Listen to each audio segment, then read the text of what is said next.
So we're going to do the captain's pre-flight procedure. I'm not going to go into detail of what we're looking for on each of the tests. This is more to give you an idea of where to go and how long the whole thing should take. And then we have other videos that will show you what you're looking for in each of the individual tests. So, all right, here we go. Captain's pre-flight procedure. We got in the aircraft, and the first thing we're going to do is look at the logbook to make sure it's the right aircraft logbook, and it is for us. We'll say we're an 811 today, and then we're looking for airworthiness release should be within 7 days or 25 flight hours, and we'd have the times up here. Maintenance tells us up here when that inspection is due, and then we're looking for any open write-ups. We don't want any of those, and anything that's written up should be deferred or fixed with one or two exceptions. And once we're happy with that, we can go ahead and sign for the aircraft right there. So we'll say that the logbook looks good. Come in, we adjust our seats. If we're in 811, 811 has these mop transducers down here. They should be in the up guarded position, so that's good. And our electronic flight bag is there, and then we're going to go ahead and we're going to do the oxygen test. So we'll make sure that our inter-service switch is selected. IC down here. We're going to want the speaker on, and then we'll go to mask. Okay, and then we're coming over here. I'm going to hold the press detect to get the yellow cross. Squeeze the trigger, should get the yellow cross again, and then hit the emergency, and should get the yellow cross again. All right, the knob is at 100%, which we want, and we'll come in over here and check the quantity, and that looks good. We would check that against QRH Volume 2 or AOM Volume 1 to see what the minimum is for dispatch, and we're well above that for a 2-man crew. And we'll go back to both and then speaker how you need it. So once that's done, I'm going to go up to my electric services panel, make sure everything is how I like it there. Looks good. Go to the fire detection panel, and that looks good. I've already run the fire detection test prior to starting the APU. So check all my lights. I only want the nav lights on at this point. That's good. Go up to the fuel panel. All those are unlatched. The inop lights are on. That's normal. Okay, we'll go here. If they're not on already, we'd engage or turn on the 14th stage engine bleed air shutoff valves. We'll perform the continuity test for the 10th and the 14th stage. Bleed air duct. Bleed air duct. Bleed air duct. So that's a good test there. We'll test the 10th stage loops for shorts.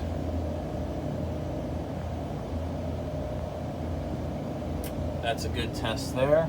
And my 10th stage are configured right now so that the APU is providing bleed air. And turn on the packs at this point and set the temperature if we want. So that's good. The APU panel looks good. The engine start panel is fine. And at this point now we can test the hydraulics. We want to make sure that nobody's hanging out near the flight controls. I'm going to bring up the hydraulic synoptic page right now, and I'm going to go ahead and we're going to turn hydraulic pump 1 on, and there we're looking for 3,000 psi plus or minus 200 good, and looking between 45 and 85% on the quantity. So that looks good there. We'll take number 1 to auto. We'll go ahead and put 3B to on. And there we're looking for the same thing. Looks good. 3B goes to auto. We'll turn 2B on. And that looks good. We'll bring that one back to auto. And then we can turn 3A on.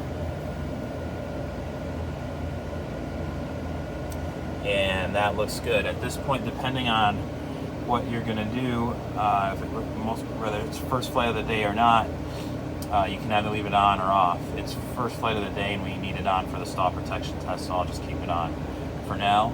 ELT in the arm reset position. Passenger oxygen looks good. Come over to the cabin pressurization panel. At this point, if we did know the field elevation of where we're going, we could set it with this knob. I do happen to know we're going to Pontiac for this flight, so I'm going to set 980. It's close enough. And then this should be in the middle, and this should be in full decrease, so that looks good now. Air conditioning panel looks good. The anti-ice panel, so those are off. The windshields can come to low.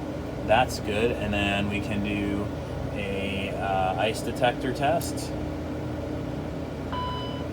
And we've got the switch light on and the ice caution message.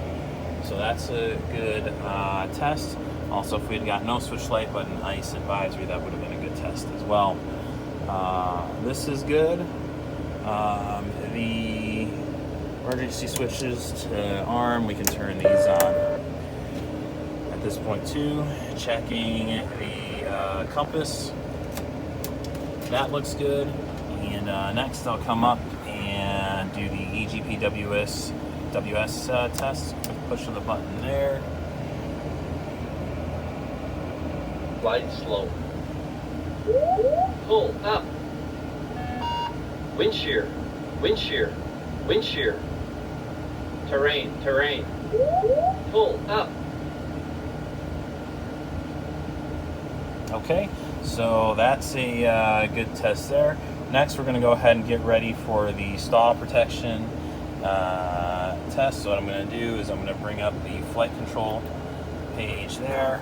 I'm going to bring up the ICAS reversionary page on my MFD, and then we're going to make sure the flaps are up, make sure both stick pusher switches are engaged, which they are, and we'll make sure that the trim is between is at 6.0 plus or minus 0.2, and it is, so that's good. And we'll tell our co-pilot to watch his legs here, and then we'll go ahead and start the test. Got continuous ignition.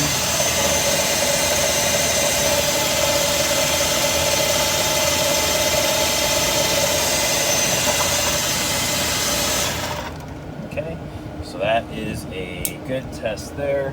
At this point, I can turn the 3A pump to off. Okay, so good deal. Coming back down over here, and we can set our lights however we like them. The wiper should probably be off at this point. Our clock, if we need to set it at this point, we would do that. I can put my reversionary panel back to normal. At this point, I'm just kind of looking if there's any flags, anything that's broken on the PFD and MFD, and nothing. I'm not going to use my MDA, so I can clear that, and I'll probably be in white needle, so I can already go there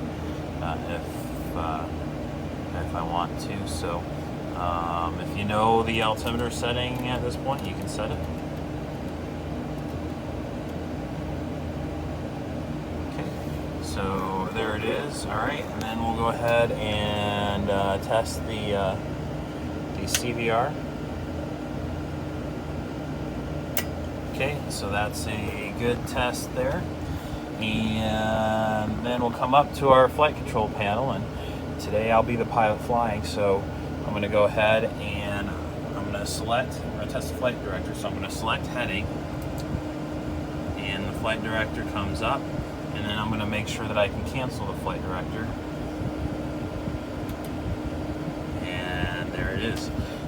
Our book says at this point we can set the heading and the altitude